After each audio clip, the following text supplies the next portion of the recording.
So hi guys, for today's video is magulay na naman tayo kasi maulan dito sa amin. Ang sarap umigop ng sabaw.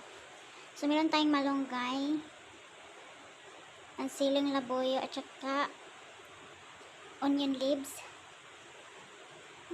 Meron tayong lemongrass, tanglad at saka talbos ng kamote. O meron pang gumagapang guys. Hindi pa kasi nalinisan. So, hugasan natin yan para malinis.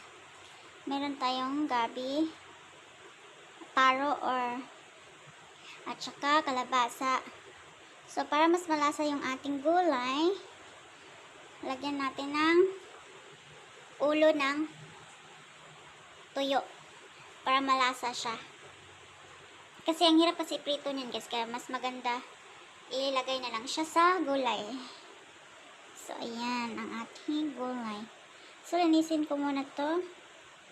Tsaka natin, ayan o.